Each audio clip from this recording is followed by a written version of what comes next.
Why did I return to the cult that I left? Well, I can use the church's analogy and call it soul ties. When I got to the church, they talked about how I needed to break all the soul ties I had with people in the world. Mainly so I could then form soul ties with all of them. The church I came from was very good at breaking you down and then building you back up. They made you feel like if you ever left their church, you would be leaving God and leaving God's will and plan for your life. And because they build you up so much and are there for you and help you through certain situations, you sort of end up feeling kind of indebted to them. And you're also gaslighted to the point of where no matter what they've done to you or how hurt you've been in the church, it's always basically your problem. You're either not praying enough, you're not getting the healing that you need. They will tell you that hurt people hurt people. In other words, they will tell you that the people in their congregation that hurt you are not perfect, and so therefore, you should just forgive them.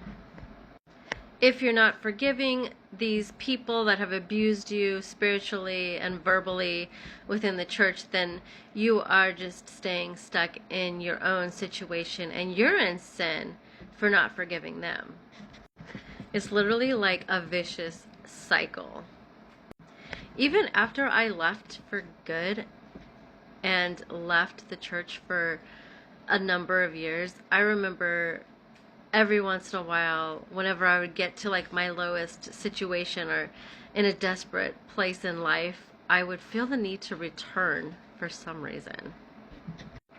And I actually did try to return a couple of times.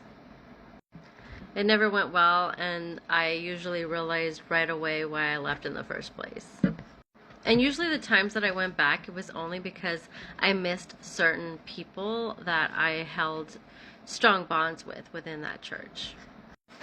So through all of the lies and all of the false accusations and all of the verbal abuse and emotional abuse, I continued to go back to this church. All because I thought they were my family that God had given to me. They were my spiritual family, and just like you didn't turn your back on your regular family, you did not turn your back on your spiritual family. They did so much to me that it took 67 videos to tell you all of the things that they did to me so far, and I'm not even done. And not just 67 short little 2 or 3 minute videos, we're talking 10-minute videos. There are 67 of them so far, and I'm still making videos. I've been telling my story here, and I've been a little off track, so I am going to try to get back to my story now and where I left off. After filming the video before last, I remember that I ended saying that I had moved in with a lady from the church, and I couldn't remember her name in the last video, but after I got off the video and started to think about it, I realized that her name was Ina. She was the one person in the church that was willing to let me stay with her even though I didn't have a job or anything, and I was coming out of this drug rehab unit where I was falsely accused again of using drugs, and I remember I was still trying to come off of these like really heavy medications that I was on, and I actually was also still going through all of these thoughts in my mind because I knew that the church did not want me to be a gay person. At the time, I considered it, struggling with homosexuality. That's what I called it, and that's what I was taught to call it, and I was indoctrinated by our church that being a lesbian was wrong and sinful, and that I needed to do everything I could to not be one. I thought about it after the last video, and I remember that I said that I ended up wanting to go back home, and that's mainly because when I was living with Ina, I was living with a few different girls, her 2 daughters, and then there was another girl. And then the day that the other girl basically tried to be with me, I decided I needed to move out of there because I was trying to stop being a lesbian and I was being tempted. So I felt like I couldn't stay there in that place because I was being tempted by this other girl that was living at that house. At that point in my life, I had kind of gotten back on track with what I was supposed to be doing as a Christian according to that church. I was in what that church called a time of restoration. Since my memory is a bit foggy, I remember in one of my stories I recently told you about how I ended up going to Gay Pride with my friend Arlene.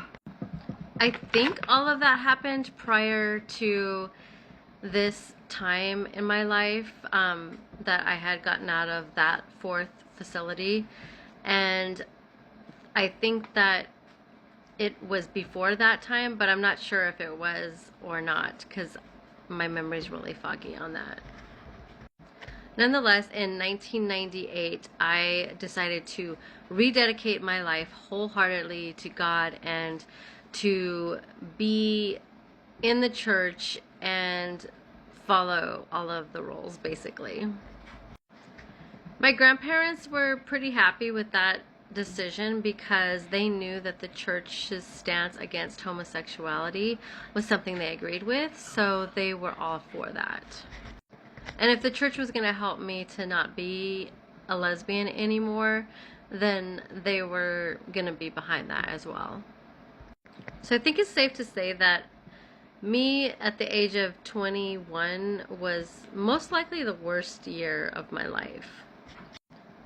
I had been falsely accused 4 different times and placed in a facility that I did not need to be in, and was heavily drugged and medicated to the point of becoming a zombie, and I don't even remember most of that year. There was this one other thing that happened in between there. I remember after finding the Gay and Lesbian Center, I remember I was so excited about it that I decided to apply for a job there. At the time, they still sent out letters to tell people whether or not they got the job, and I actually got a rejection letter saying that they weren't going to hire me at the time. But when it came in an envelope marked Gay and Lesbian Center, and it had my name on it. I remember coming home and seeing the mail on the table, and usually what happened is whatever mail I had, they used to just like kind of put it on the table for me to see when I got home, and I saw it and I just like turned red and just took the letter, walked down the hallway, and didn't say a word. My grandparents were looking funny at me the rest of the night. Dinner was literally complete silence, and it was just the weirdest situation ever. I think that was one of the times that I ended up getting put in that facility by my grandparents when they set me up to go. Because again, to them, homosexuality was a mental illness. My grandparents were born in 1928 and 1929, okay, so they were living through an era where there was treatment for being homosexual, and it was very taboo. Their opinions did not change with the times. So the next step in my restoration process at the church was to go through some conversion therapy. I don't have time to talk about that right now because I have less than a minute, but I'll get to that story next time. Again, I apologize that my stories are all over the place. I am trying to keep them in order, and I'm trying to remember all of the things that happened. And it's also very therapeutic for me to talk about this because I've never talked about it before to anyone. Instead, I thought I'd tell the whole world here online. And I just hope that me sharing my story helps other people out there. That's why I'm sharing my story. And if you've ever gone through anything like this, you're not alone. Okay, I'm really out of time. Bye.